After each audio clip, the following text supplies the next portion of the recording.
每一前途中的课外活动都非常的活跃的，所以可能可以增加多一个 club， 叫做 Road Safety Club， 途中的确有这个能力去做到的。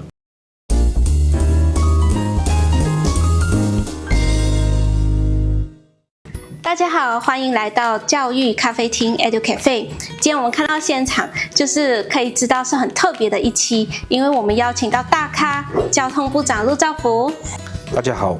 另外一个特别之处呢，就是这一期的节目是跟董总旗下中学生杂志《中学生》来合作。那坐在我旁边的就有学生记者蔡耀恩。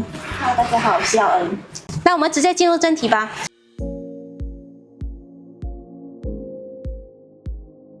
首先，我们的交通意外的死亡每一年呢都大概6000宗，平均来说，每一天17个人在交通意外牺牲他们的生命，2/3的这个死亡意外呢都是摩托车。那么最严重的那个年份呢，其实就是从16到35岁，35岁过后的死亡意外的这个数据呢就降低。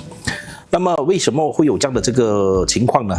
我们认为大部分都是因为16到35岁的那个期间，可能他们开车或者开摩托比较快，所以那个增加他们的危险性。部门有没有说累积有驾照跟没有驾照这样子的一个数据呢？的确是有，也有一些案例呢，就是在16岁以下，就是可能13到16岁那个期间都有发生这个意外，肯定是16岁以下呢就没有驾照的。这一群人，他的数量是很大到让部门很担心的吗？肯定很大，因为每一年都有那个中学生的增加，这一群呢就是我们的中学生。如果我们采取一些比较极端的行动，比如说我们增加、我们提高拿驾照的这个年纪，它会有另外一点的影响，因为有部分的学生呢，他是依靠他们的摩托去上学。如果我们完全说，你16岁就不能够坐摩托，可能他们每一天去上学的那个交通工具呢就没有了。对，这样子反而会让他们可能不想要上学，或者是更加提早辍学。对。像我们这里准备了几个案例，可以来一起讨论一下。第一个其实就是基华读中发生的一个死亡车祸，涉及的是2个人死，4个人伤。其实让我印象最深刻的就是他校长的那个文告，他校长说前几天才把你们送出校门。就是让你们开始一个新的旅程，没有想到过几天就有这样的噩耗，然后还有2条生命就这样的失去了。外宾，你当时有注意到这个 case， 当时是怎样的？肯定对每一个死亡意外，我们都觉得非常的伤心，非常的心痛。我觉得这个必须要提醒所有的人，特别是年轻人，你们的人生还有很长远的，所以不要因为一时的这个快乐，有时候。我知道年轻人，在那个年纪的时候，刚刚拿到驾照，可能他们都是非常的兴奋。你那时候会开快车吗？肯定会有尝试过的，因为你刚刚拿到驾照，你就觉得好像已经自由了，我已经有一个 license 去开车了，所以肯定会尝试的，尝试快一点，看那个什么感觉。但是你想回去就是非常危险的一个动作，一个不小心发生意外，我怎么办？所以你过后你会想回去的。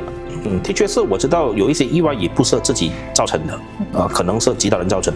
所以说道路安全是每一个人的责任。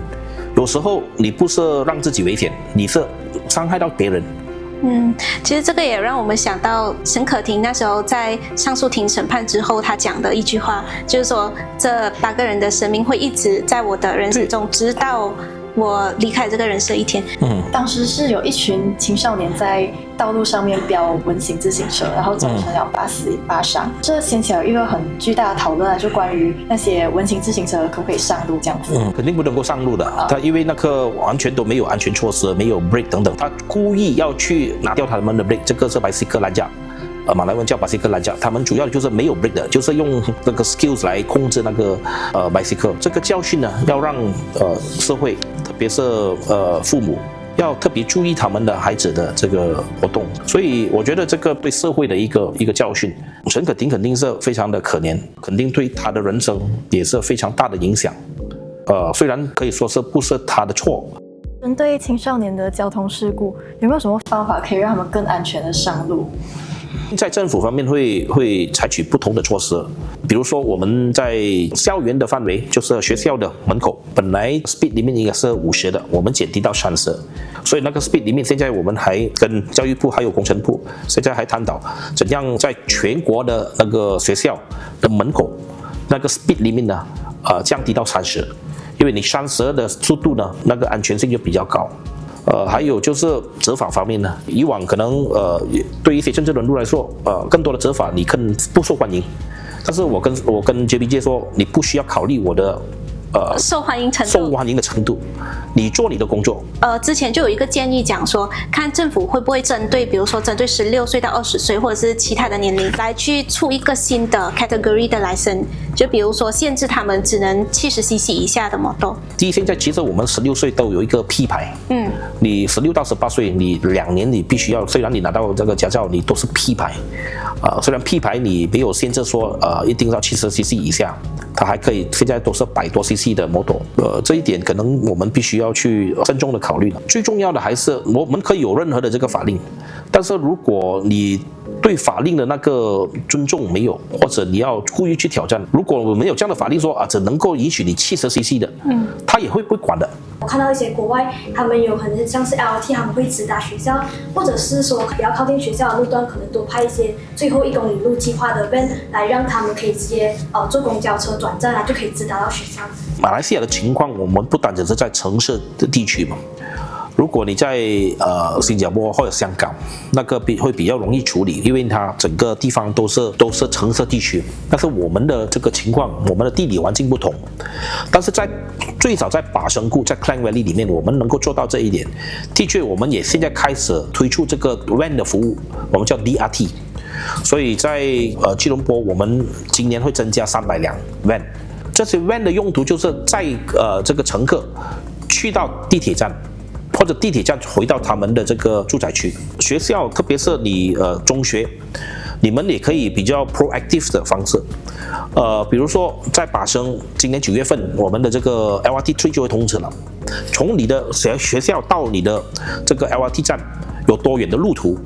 能不能够鼓励更多的学生？你可以跟我们配合的，找有关的单位 Prasarana， 你可以找交通部，我们可以去协调。最后也要鼓励每一天途中的课外活动都非常的活跃的，所以可能可以增加多一个 club， 叫做 Road Safety Club。这样子就也可以参与到更多社会的活动上面，然后可能也可以跟部长的部门有更多的交流。对，杜总的确有这个能力去做到的。